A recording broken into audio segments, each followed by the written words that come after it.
CD 10. Capítulo 10. O mapa do maroto.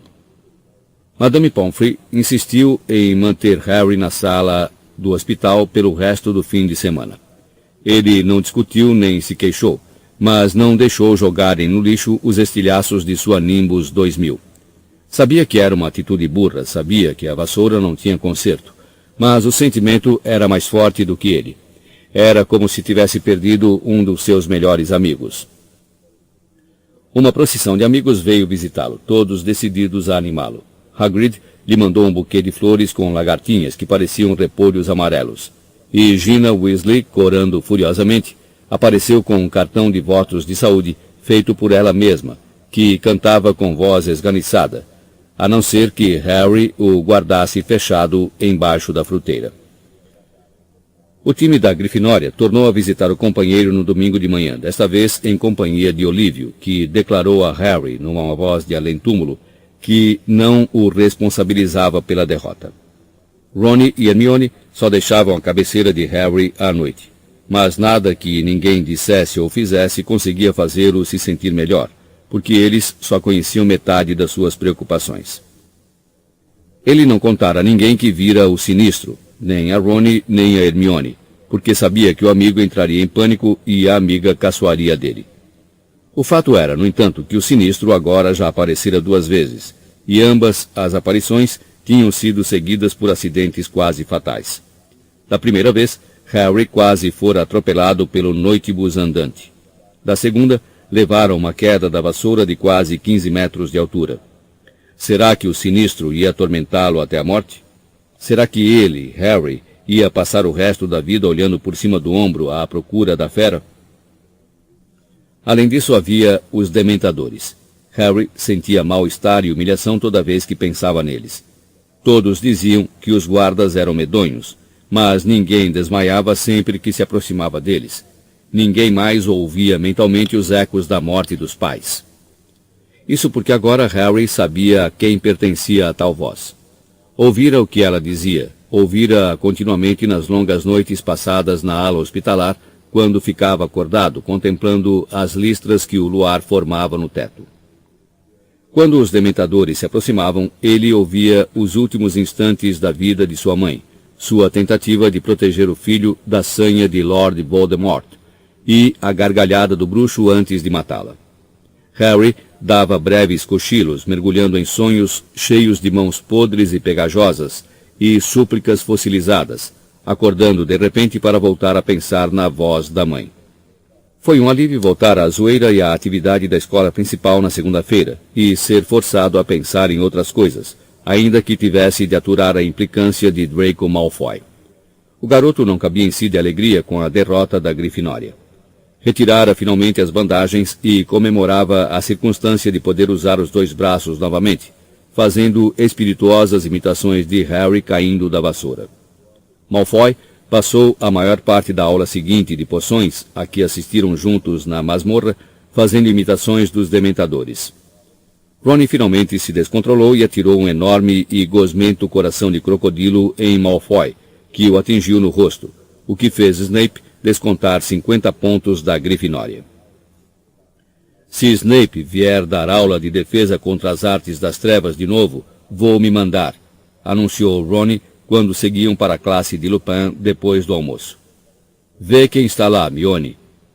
A garota espiou pela porta da sala. Tudo bem.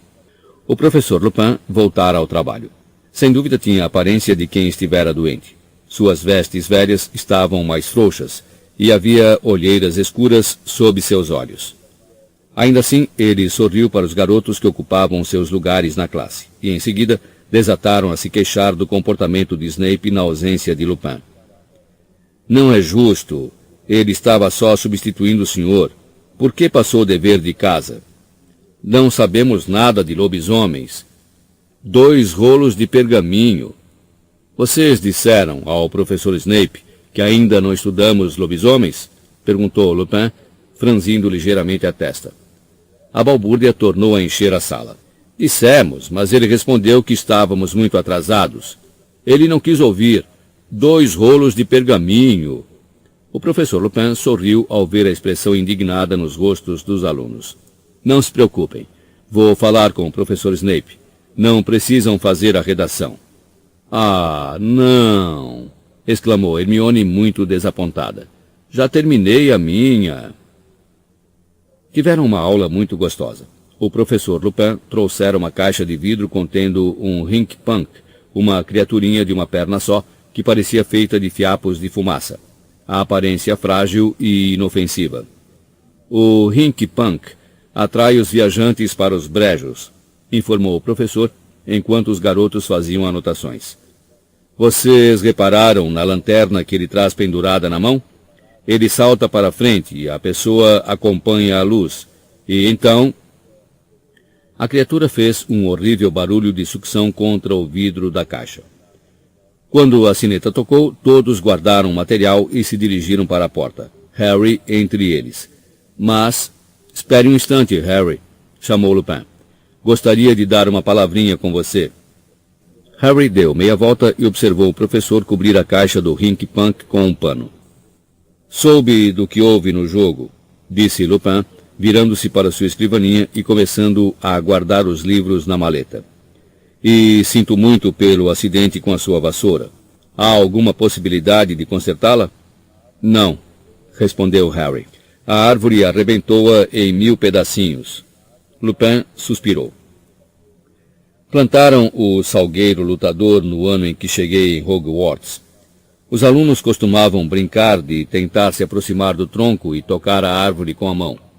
No fim, um garoto chamado Davy Gudgeon quase perdeu um olho e fomos proibidos de chegar perto do salgueiro.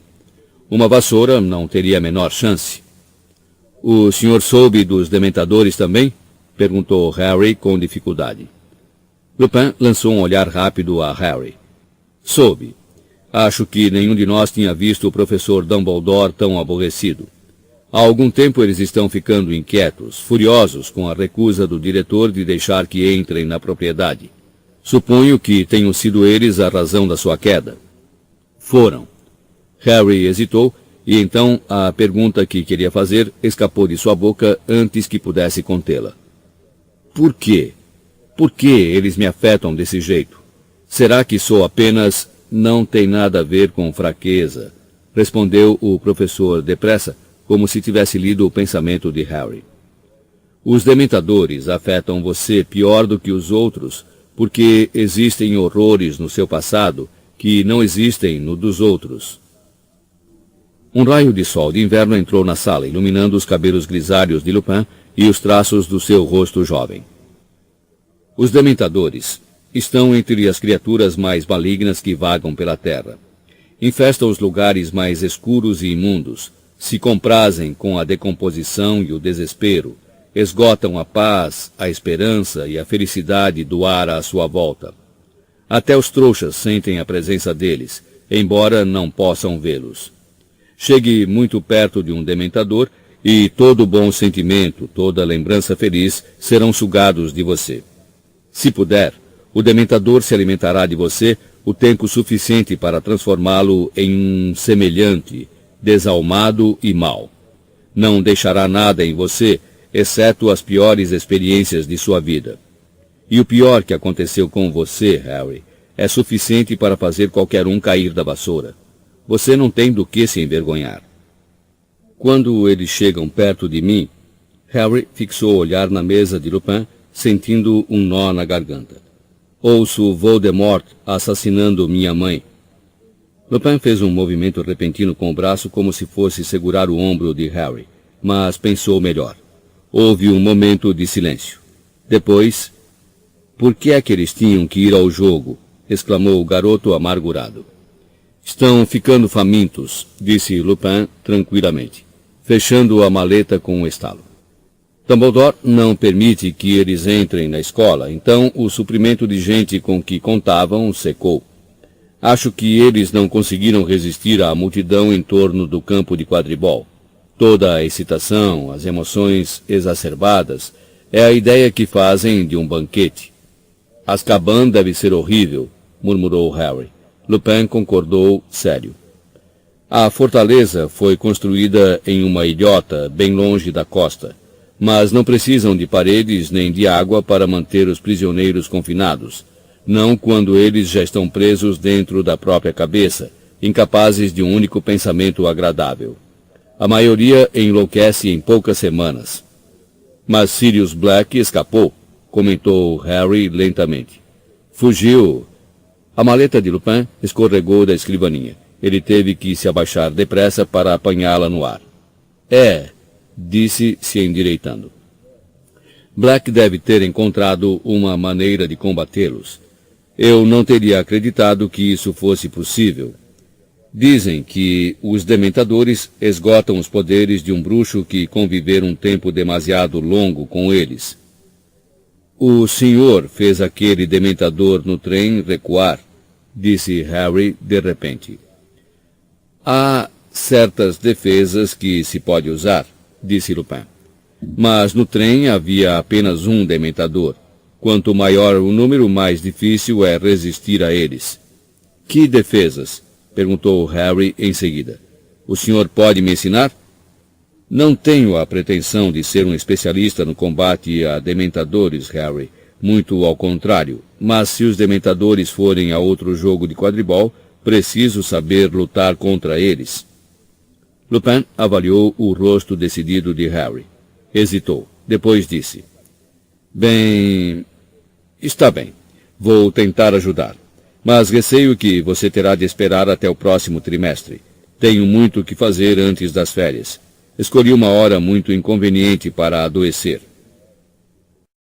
Com a promessa de receber aulas anti-dementadores de Lupin, o pensamento de que talvez não precisasse mais ouvir a morte da mãe e o fato de que Corvinal esmagara Lufa-Lufa na partida de quadribol no final de novembro, o ânimo de Harry deu uma guinada definitiva para cima. Afinal, Grifinória não fora eliminada da competição, embora o time não pudesse se dar ao luxo de perder mais uma partida. Olívio tornou a ficar possuído por uma energia obsessiva e treinou com o time com mais empenho que nunca, na chuvinha gélida e nevoenta que persistiu até dezembro. Harry não viu nem sinal de dementador nos terrenos da escola. A fúria de Dumbledore parecia ter funcionado para mantê-los em seus postos nas entradas. 2 semanas antes do fim do trimestre, o céu clareou de repente até atingir um branco leitoso e ofuscante, e os terrenos enlameados da escola amanheceram certo dia cobertos de cintilante geada. No interior do castelo havia um rebuliço de Natal no ar. Flitwick, o professor de feitiços, já enfeitara sua sala de aula com luzes pisca-piscas que, quando foram ver, eram fadinhas voadoras de verdade. Os alunos estavam satisfeitos discutindo planos para as férias de Natal. Tanto Rony quanto Hermione haviam decidido permanecer em Hogwarts, e, embora Rony dissesse que era porque não ia conseguir aturar Percy 2 semanas, e Hermione insistisse que precisava consultar a biblioteca, Harry não se deixou enganar. Sabia que era para lhe fazerem companhia, e se sentiu muito grato. Para a alegria de todos, exceto Harry, houve mais uma visita a Hogsmeade no último fim de semana do trimestre. Podemos fazer todas as nossas compras de Natal lá, exclamou Hermione. Mamãe e papai iriam adorar receber fios dentais de menta da Dedos de Mel. Resignado com a ideia de que seria o único aluno do 3º ano a não ir, Harry pediu emprestado a Olívio o livro Qual Vassoura, e resolveu passar o dia lendo sobre as diferentes marcas. Ele andara montando uma vassoura da escola nos treinos do time, uma velhíssima Shooting Star, que era demasiado lenta e instável. Decididamente precisava de uma vassoura nova. Na manhã de sábado em que os colegas iriam a Hogsmeade, Harry se despediu de Rony e Hermione embrulhados em capas e cachecóis. Tornou a subir a escadaria de mármore sozinho e tomou o caminho da torre da Grifinória. A neve começara a cair do lado de fora das janelas, e o castelo estava muito parado e silencioso. Psiu! Harry! Ele se virou a meio caminho do corredor do 3º andar, e viu Fred e George espiando-o atrás da estátua de uma bruxa corcunda de um olho só. — O que é que vocês estão fazendo? Perguntou Harry, curioso. — Vocês não vão a Hogsmeade? Antes de ir, Viemos fazer uma festinha para animar você, disse Fred com uma piscadela misteriosa. Venha até aqui. O garoto indicou com a cabeça uma sala de aula vazia à esquerda da estátua de um olho só. Harry acompanhou os gêmeos. George fechou a porta sem fazer barulho e se virou sorrindo para Harry. Presente de Natal antecipado para você, Harry, anunciou. Fred tirou alguma coisa de dentro da capa com um gesto largo e colocou-a em cima de uma carteira. Era um pedaço de pergaminho, grande, quadrado e muito gasto, sem nada escrito na superfície. Harry, desconfiando que fosse uma daquelas brincadeiras de Fred e George, ficou parado olhando para o presente. E o que é isso? Perguntou. Isso, Harry, é o segredo do nosso sucesso, disse George, dando uma palmadinha carinhosa no pergaminho. Dói na gente dar esse presente para você, disse Fred. Mas decidimos na noite passada que você precisa muito mais dele do que nós. E, de qualquer maneira, já o conhecemos de cor. É uma herança que vamos lhe deixar. Para falar a verdade, não precisamos mais dele. E para que eu preciso de um pedaço de pergaminho velho? Perguntou Harry. Um pedaço de pergaminho velho? Exclamou Fred, fechando os olhos com uma careta, como se Harry o tivesse ofendido mortalmente. Explique a ele, George. Bem, quando estávamos no primeiro ano, Harry, jovens, descuidados e inocentes, Harry abafou uma risada. Duvidava se algum dia os gêmeos teriam sido inocentes. Bem, mais inocentes do que somos hoje. Nós nos metemos numa certa confusão com Filch. Soltamos uma bomba de bosta no corredor e por alguma razão ele ficou aborrecido. Então, Filch nos arrastou até a sala dele e começou a nos ameaçar com os castigos de costume. Detenção, nos arrancar as tripas, e não pudemos deixar de reparar numa gaveta do arquivo dele em que estava escrito confiscado e muito perigoso.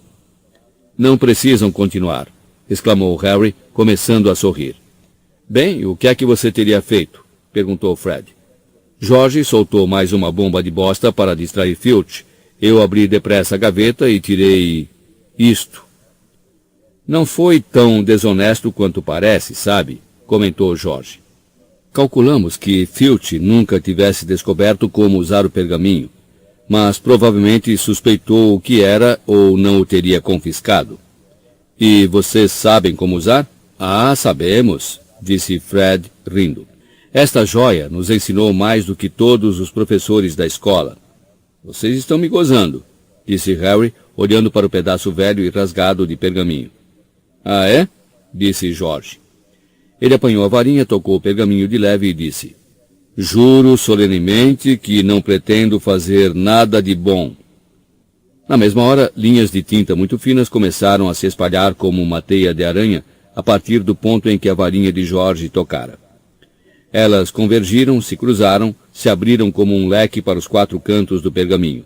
Em seguida, no alto, começaram a aflorar palavras grandes, floreadas, verdes, que diziam: os senhores Aluado, Rabicho, Almofadinha e Pontas, fornecedores de recursos para bruxos malfeitores, têm a honra de apresentar o Mapa do Maroto. Era um mapa que mostrava cada detalhe dos terrenos do castelo de Hogwarts. O mais notável, contudo, eram os pontinhos mínimos de tinta que se moviam em torno do mapa, cada um com um rótulo em letra minúscula. Pasmo, Harry se curvou para examinar melhor. Um pontinho no canto superior esquerdo mostrava que o professor Dumbledore estava andando para lá e para cá em seu escritório. A gata do zelador, Madame Norra, rondava o segundo andar, e Pirraça, o poltergeist, naquele momento saltitava pela sala de troféus. E quando os olhos de Harry percorreram os corredores que tão bem conhecia, ele notou mais uma coisa. O mapa mostrava um conjunto de passagens em que ele nunca entrara, e muitas pareciam levar diretamente a Hogsmeade, disse Fred, acompanhando uma delas com o dedo. São 7 ao todo. Até agora, Filch conhece essas 4, ele as apontou. Mas temos certeza de que somente nós conhecemos estas outras. Não se preocupe com a passagem por trás do espelho no quarto andar. Nós a usamos até o inverno passado, mas já desabou, está completamente bloqueada. E achamos que ninguém jamais usou esta porque o salgueiro lutador foi plantado bem em cima da entrada. Mas esta outra aqui leva diretamente ao porão da Dedos de Mel. Nós já a usamos um monte de vezes. E, como talvez você tenha notado, a entrada é bem ali do lado de fora da sala, na corcunda daquela velhota de um olho só. Aluado, rabicho, almofadinhas e pontas, suspirou Jorge dando um tapinha no cabeçalho do mapa. Devemos tanto a eles. Almas nobres que trabalharam incansavelmente para ajudar novas gerações de transgressores, disse Fred solenemente. Certo, acrescentou Jorge depressa. Não se esqueça de limpar o mapa depois de usá-lo. Senão, qualquer um pode ler, recomendou Fred. É só bater com a varinha mais uma vez e dizer mal feito, feito, e o pergaminho torna a ficar branco. Portanto, jovem Harry, disse Fred, numa incrível imitação de Percy, trate de se comportar. Vejo você na Dedos de Mel, despediu-se Jorge piscando. Os gêmeos deixaram a sala sorrindo satisfeitos consigo mesmos. Harry ficou ali contemplando o mapa milagroso. Acompanhou o pontinho de tinta Madame Norra virar à esquerda e parar para cheirar alguma coisa no chão. Se Filch realmente não conhecia, ele não teria que passar pelos dementadores. Mas mesmo enquanto continuava ali, transbordante de excitação, uma coisa que ouvira certa vez o Sr. Weasley dizer aflorou em sua lembrança. Nunca confie em nada que é capaz de pensar, se você não pode ver onde fica o seu cérebro. O mapa era um daqueles objetos mágicos perigosos sobre os quais o Sr. Weasley o prevenira. Recursos para bruxos malfeitores. Mas então, raciocinou Harry, ele só queria usar o mapa para ir a Hogsmeade. Não era que quisesse roubar alguma coisa ou atacar alguém. E Fred e George já o usavam havia anos, sem que nada de terrível tivesse acontecido. Harry acompanhou com o dedo a passagem secreta até a Dedos de Mel. Depois, subitamente, como se obedecesse a uma ordem, enrolou o mapa, guardou-o nas vestes e correu para a porta da sala de aula. Abriu-a uns dedinhos. Não havia ninguém do lado de fora. Com muito cuidado, esgueirou-se da sala até as costas da estátua da bruxa de um olho só. Que era mesmo o que devia fazer? Puxou outra vez o mapa e viu, para seu espanto, que um novo boneco de tinta aparecera no pergaminho, rotulado Harry Potter. Estava parado exatamente no mesmo lugar que o verdadeiro Harry, mais ou menos na metade do corredor do terceiro andar. Harry observou-o atentamente. Seu pequeno eu de tinta parecia estar tocando a bruxa com uma varinha mínima. O garoto, na mesma hora, puxou a varinha real e deu um toque na estátua. Nada aconteceu. Ele tornou a consultar o mapa. Um balão com um texto aparecera ao lado do seu boneco. Dentro do balão havia a palavra Dissendium.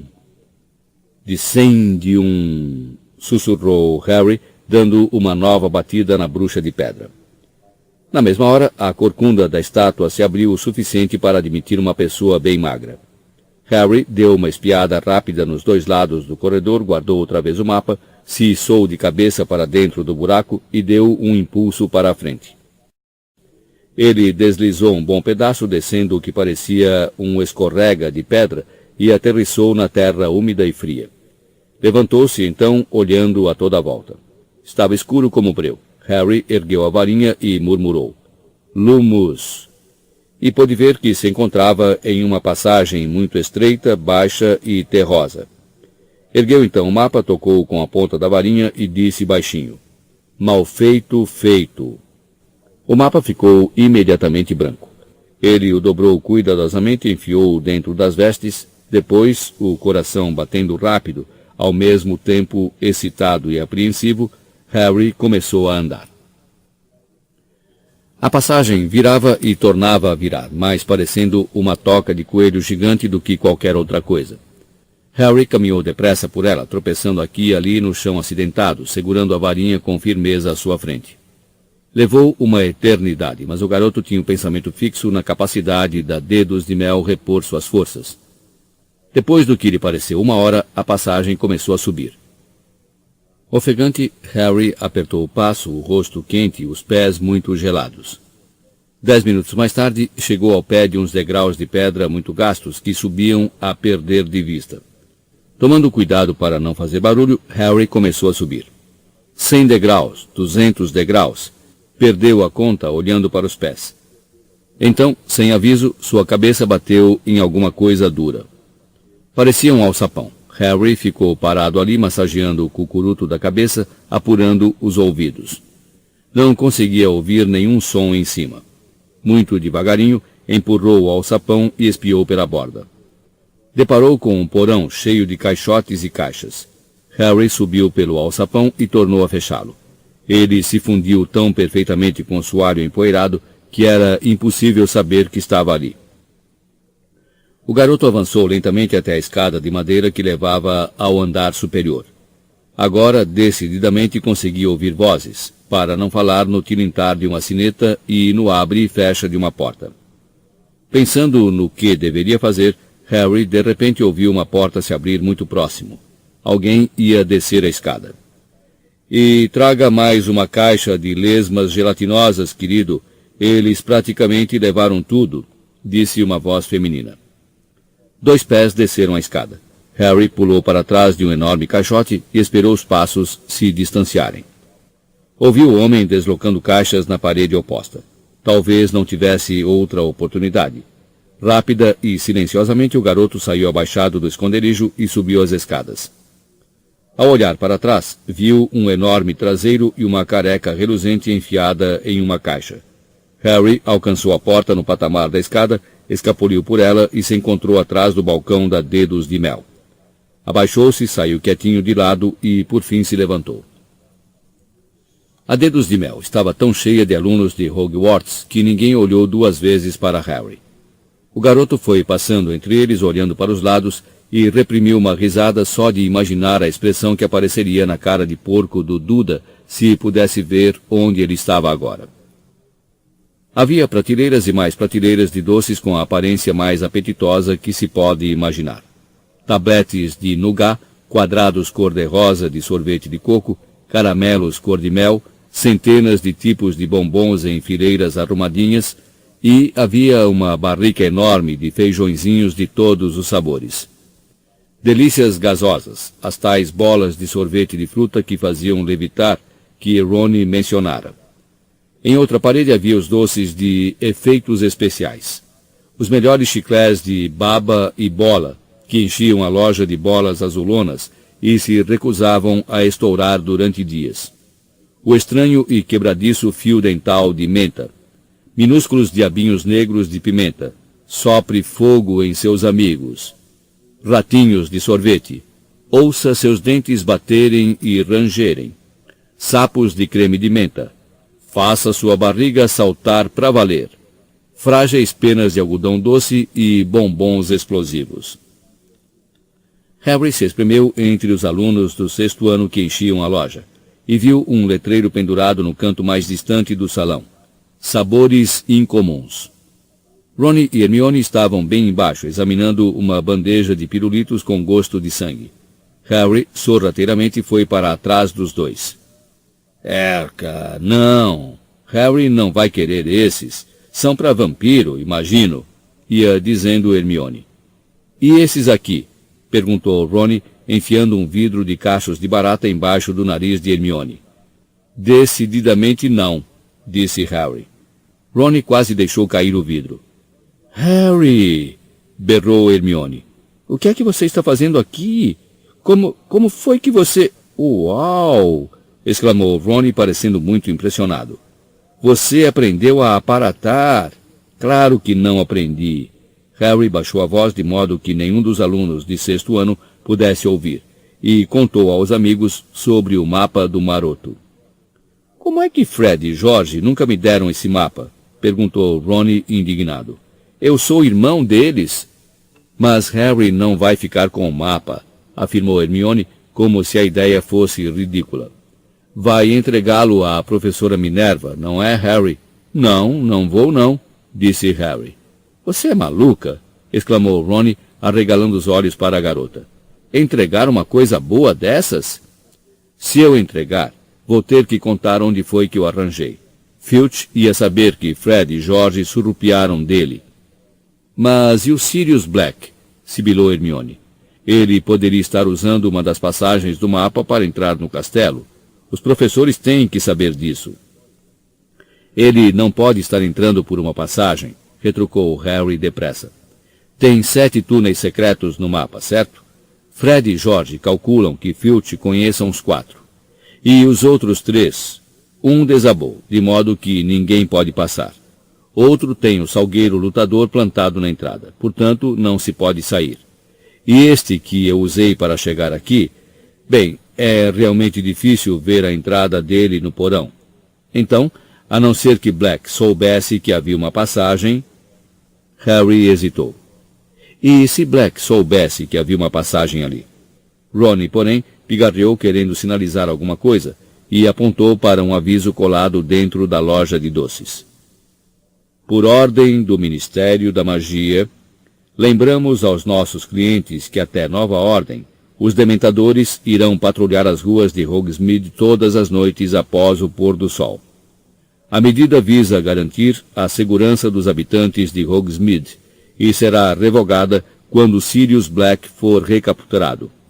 É, portanto, aconselhável que os clientes encerrem suas compras bem antes de anoitecer. Feliz Natal! Estão vendo só? Falou Ron em voz baixa. Eu gostaria de ver Black tentar entrar na Dedos de Mel com dementadores pululando por todo o povoado. Em todo caso, Hermione, os donos da Dedos de Mel ouviriam se alguém arrombasse a loja, não? Eles moram no primeiro andar. Tá, mas... A garota parecia estar fazendo força para encontrar outro argumento.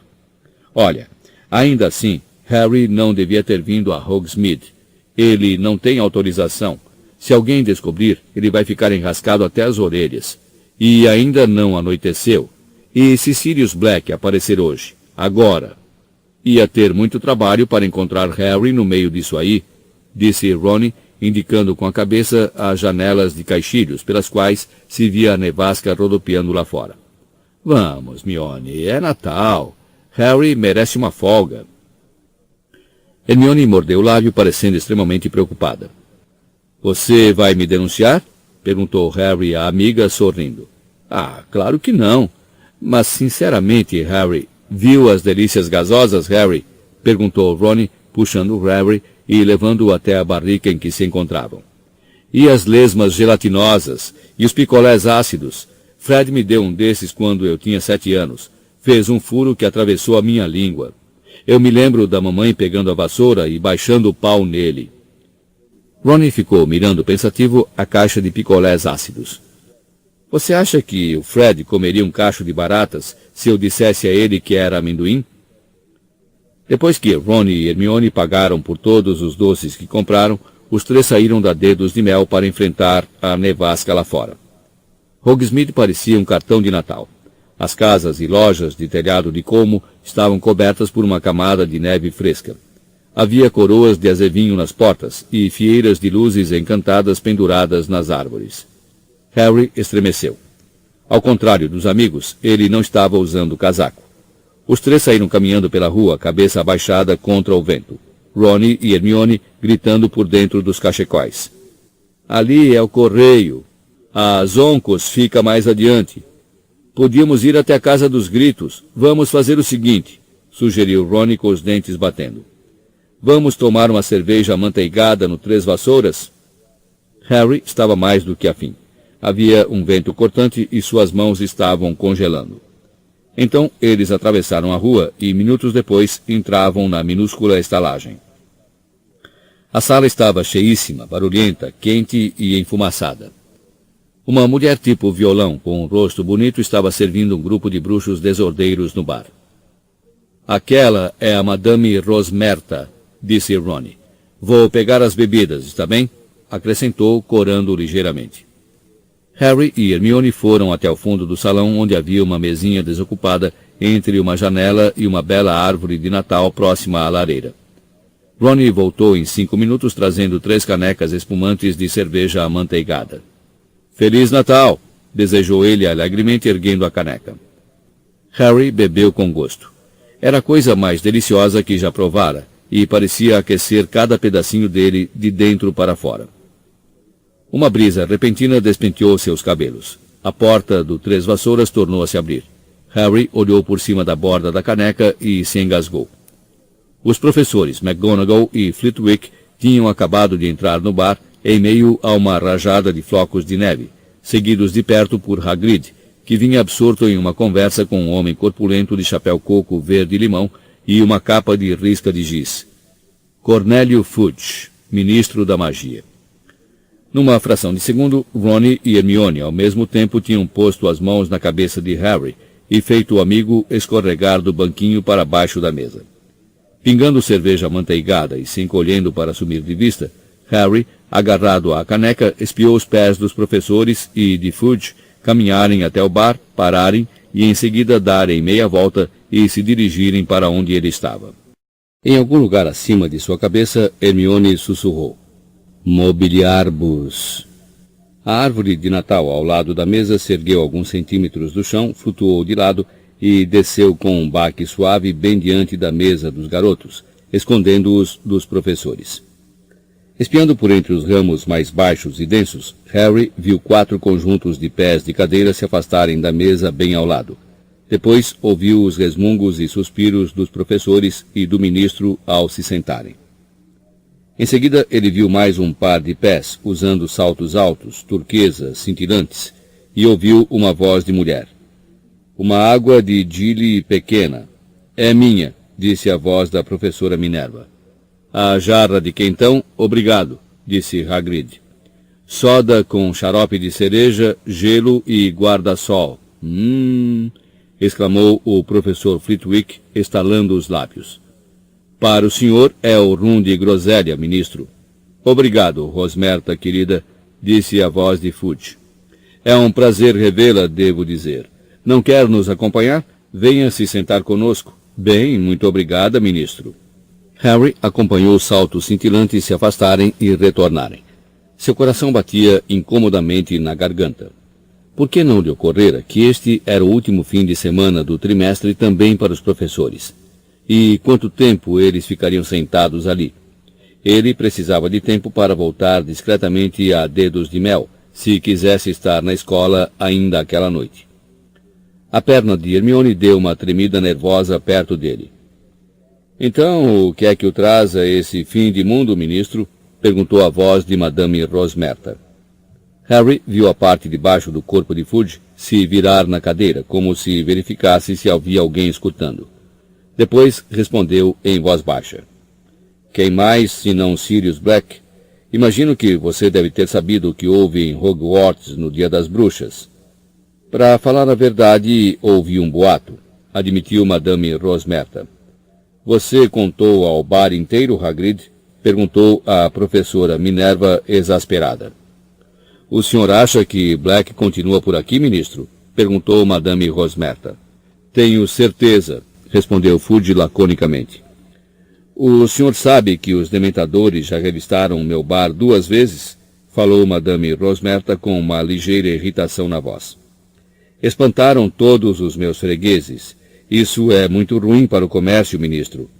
Rosmerta, querida, gosto tanto deles quanto você, disse Fudge, constrangido.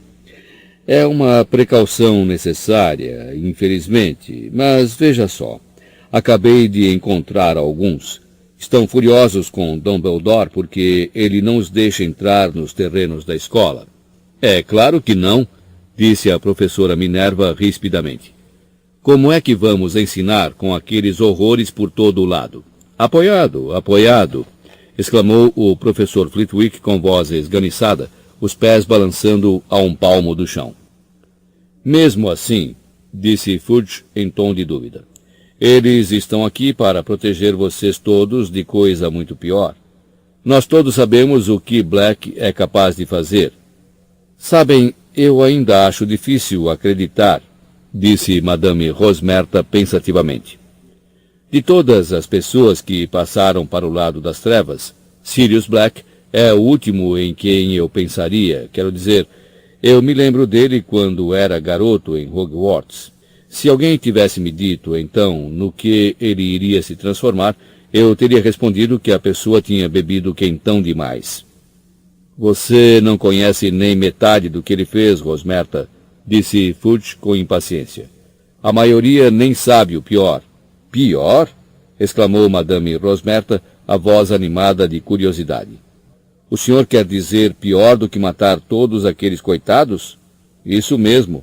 Não posso acreditar. O que poderia ser pior? Você diz que se lembra dele em Hogwarts, Rosmerta, murmurou a professora Minerva. Você se lembra de quem era o melhor amigo dele? Claro, disse Madame Rosmerta com uma risadinha. Nunca se via um sem o outro, não é mesmo? O número de vezes que os dois estiveram aqui, me faziam rir todo o tempo. Uma dupla incrível, Sirius Black e Tiago Potter. Harry deixou cair a caneca com estrépito. Rony deu-lhe um pontapé. Exatamente, disse a professora Minerva. Black e Potter, líderes de uma turminha. Os dois muito inteligentes, é claro, na verdade, excepcionalmente inteligentes. Mas acho que nunca tivemos uma dupla de criadores de confusões igual. Não sei, disse Hagrid dando uma risadinha. Fred e George Weasley seriam um páreo duro para os dois. Poder-se até pensar que Black e Potter eram irmãos. O professor Flitwick entrou na conversa. Inseparáveis, claro que eram, comentou Fudge. Potter confiava mais em Black do que em qualquer outro amigo. Nada mudou quando os dois terminaram a escola. Black foi o padrinho quando Tiago se casou com Lilian. Depois, eles o escolheram para padrinho de Harry. O garoto nem tem ideia disso, é claro. Vocês podem imaginar como isto o atormentaria. Por que Black acabou se aliando a você sabe quem? Cochichou Madame Rosmerta. Foi muito pior do que isso, minha querida. Fudge baixou a voz e continuou numa espécie de sussurro grave. Muita gente desconhece que os Potter sabiam que você sabe quem queria pegá-los. Dumbledore, que naturalmente trabalhava sem descanso contra você sabe quem, tinha um bom número de espiões úteis. Um deles avisou-o, e ele, na mesma hora, alertou Tiago e Lilian. Dumbledore aconselhou os dois a se esconderem. Bem, é claro que não era fácil alguém se esconder de você sabe quem. Dumbledore sugeriu aos dois que teriam maiores chances de escapar se apelassem para o feitiço Fidelius. Como é que é isso? Perguntou Madame Rosmerta, ofegando de interesse. O professor Flitwick pigarreou. Um feitiço extremamente complexo, explicou com a sua vozinha fina, que implica esconder o segredo por meio da magia em uma única pessoa viva. A informação é guardada no íntimo da pessoa escolhida, ou fiel do segredo, e torna-se impossível encontrá-la, a não ser, é claro, que o fiel do segredo resolva contar a alguém. Enquanto ele se mantiver calado, você sabe quem poderia revistar o povoado em que Lilian e Tiago viviam durante anos, sem jamais encontrá-los, mesmo que ficasse com o nariz grudado na janela da sala deles. Então, Black era o fiel do segredo dos Potter? Sussurrou Madame Rosmerta. Naturalmente, respondeu a professora Minerva. Tiago Potter contou a Dumbledore que Black preferiria morrer a contar onde eles estavam, que Black estava pensando em se esconder também. Mesmo assim, Dumbledore continuou preocupado. Eu me lembro que ele próprio se ofereceu para ser o fiel do segredo dos Potter.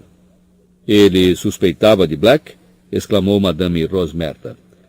Ele tinha certeza de que alguém íntimo dos Potter tinha mantido você sabe quem informado dos movimentos do casal, respondeu a professora Minerva sombriamente. De fato, ele vinha suspeitando havia algum tempo de que alguém do nosso lado virara traidor e estava passando muita informação para você sabe quem. Mas Tiago Potter insistiu em usar Black? Insistiu, disse Fudge com a voz carregada. E então, pouco mais de uma semana depois de terem realizado o feitiço Fidelius, Black traiu os Potter? Murmurou Madame Rosmerta. Traiu. Black estava cansado do papel de agente duplo, estava pronto a declarar abertamente o seu apoio a você-sabe-quem, e parece que planejou fazer isso assim que os Potter morressem. Mas, como todos sabem, você-sabe-quem encontrou sua perdição no pequeno Harry Potter. Despojado de poderes, extremamente enfraquecido, ele fugiu. E isso deixou Black numa posição realmente muito difícil. Seu mestre caíra no exato momento em que ele, Black, mostrara quem de fato era, um traidor. Não teve outra escolha senão fugir. Vira casaca imundo e podre, exclamou Hagrid tão alto que metade do bar se calou. Psiu, fez a professora Minerva. Eu o encontrei, rosnou Hagrid. Devo ter sido a última pessoa que viu Black antes de ele matar toda aquela gente. Fui eu que salvei Harry da casa de Lilian e Tiago depois que o casal morreu. Tirei o garoto das ruínas, coitadinho, com um grande corte na testa e os pais mortos. E Sirius Black aparece naquela moto voadora que ele costumava usar. Nunca me ocorreu o que ele estava fazendo ali. Eu não sabia que ele era o fiel do segredo de Lilian e Tiago. Pensei que tivesse acabado de saber da notícia do ataque de você-sabe-quem e vindo ver o que era possível fazer. Estava tremendo, branco. E vocês sabem o que eu fiz? Eu consolei o traidor assassino, bradou Hagrid. Hagrid, por favor, pediu a professora Minerva. Fale baixo. Como é que eu ia saber que ele não estava abalado com a morte de Lilian e Tiago? Que estava preocupado era com você sabe quem. Então ele disse, me dá o Harry, Hagrid, sou o padrinho dele, vou cuidar dele. Ah, mas eu tinha recebido ordens de Dumbledore e disse não. Dumbledore tinha me mandado levar Harry para a casa dos tios. Black discordou, mas no fim cedeu. Me disse então que eu podia pegar a moto dele para levar Harry. Não vou precisar mais dela, ele falou. Eu devia ter percebido naquela hora que alguma coisa não estava cheirando bem. Black adorava a moto. Por que estava dando ela para mim? Por que não ia precisar mais da moto? A questão é que a moto era muito fácil de localizar. Dumbledore sabia que ele tinha sido fiel do segredo dos Potter. Black sabia que ia ter que se mandar àquela noite. Sabia que era uma questão de horas até o Ministério sair à procura dele. Mas, e se eu tivesse entregado Harry a Black, hein? Aposto como ele teria jogado o garoto no mar no meio do caminho. O filho dos melhores amigos dele. Mas quando um bruxo se alia ao lado das trevas, não tem mais nada nem ninguém que tenha importância para ele. À história de Hagrid seguiu-se um longo silêncio. Então Madame Rosmerta falou com uma certa satisfação. Mas ele não conseguiu desaparecer, não foi? O Ministério da Magia o agarrou no dia seguinte. Ah, se ao menos isso fosse verdade, lamentou Fudge com amargura. Não fomos nós que o encontramos. Foi o pequeno Pedro Pettigrew, outro amigo dos Potter. Com certeza enlouquecido de pesar, e sabendo que Black fora o fiel do segredo dos Potter, Pedro foi pessoalmente atrás dele. Pettigrew, aquele gordinho que sempre andava atrás dos dois em Hogwarts? Perguntou Madame Rosmerta. Ele venerava Black e Potter como se fossem heróis, disse a professora Minerva. Não estava bem à altura deles em termos de talento. Muitas vezes fui severa demais com ele. Podem imaginar agora como me arrependo disso. Sua voz parecia a de alguém que apanhara de repente um resfriado. Vamos, Minerva, consolou a Fudge com bondade. Pettigrew teve uma morte de herói. Testemunhas oculares, trouxas, é claro, depois limpamos a memória deles, nos contaram como Pettigrew encurralou Black. Dizem que ele soluçava. Lilian e Tiago Sirius, como é que você pôde? Então fez menção de apanhar a varinha. Bem, naturalmente Black foi mais rápido. Fez Pettigrew em pedacinhos. A professora Minerva assoou o nariz e disse com a voz embargada: menino burro, menino tolo. Nunca teve jeito para duelar. Deveria ter deixado isso para o ministério. E vou dizer uma coisa. Se eu tivesse chegado ao Black antes de Pettigrew, não teria apelado para varinhas. Eu teria despedaçado ele aos bocadinhos, rosnou Hagrid. Você não sabe o que está dizendo, Hagrid, disse Fudge com severidade. Ninguém, a não ser bruxos de elite do Esquadrão de Execução das Leis da Magia, teria tido uma chance contra Black depois que ele foi encurralado. Na época, eu era ministro júnior no Departamento de Catástrofes Mágicas, e fui um dos primeiros a chegar à cena depois que Black liquidou aquelas pessoas. Nunca vou me esquecer. Ainda sonho com o que via às vezes. Uma cratera no meio da rua, tão funda que rachou a tubulação de esgoto embaixo. Cadáveres por toda parte, trouxas berrando. E Black parado ali, dando gargalhadas, diante do que restava de Pettigrew. Um monte de vestes ensanguentadas, e uns poucos fragmentos. A voz de Fudge parou abruptamente. Ouviu-se o barulho de 5 narizes sendo assoados. Bem, aí tem você, Rosmerta, disse Fudge com a voz carregada. Black foi levado por 20 policiais do Esquadrão de Execução das Leis da Magia, e Pettigrew recebeu a Ordem de Merlin, primeira classe, o que acho que foi algum consolo para a coitada da mãe dele. Black tem estado preso em Azkaban desde então. Madame Rosmerta deu um longo suspiro. É verdade que ele é doido, ministro? Eu gostaria de poder dizer que é, disse Fudge lentamente. Acredito que é certo que a derrota do mestre o desequilibrou por algum tempo. O assassinato de Pettigrew e de todos aqueles trouxas foi trabalho de um homem desesperado e acuado, cruel, sem sentido. Mas eu encontrei Black na última inspeção que fiz a Azkaban. Vocês sabem que a maioria dos prisioneiros lá ficam sentados no escuro resmungando. Não dizem coisa com coisa. Mas fiquei chocado com a aparência normal de Black. Conversou comigo muito racionalmente. Me deixou nervoso. Deu a impressão de estar meramente entediado. Perguntou se eu já tinha acabado de ler o meu jornal com toda a tranquilidade. Disse que sentia falta das palavras cruzadas. Fiquei realmente espantado de ver o pouco efeito que os dementadores estavam causando nele. E vejam, ele era um dos prisioneiros mais fortemente guardados do lugar. Dementadores à porta da cela dia e noite. Mas para que o senhor acha que ele fugiu? Perguntou Madame Rosmerta.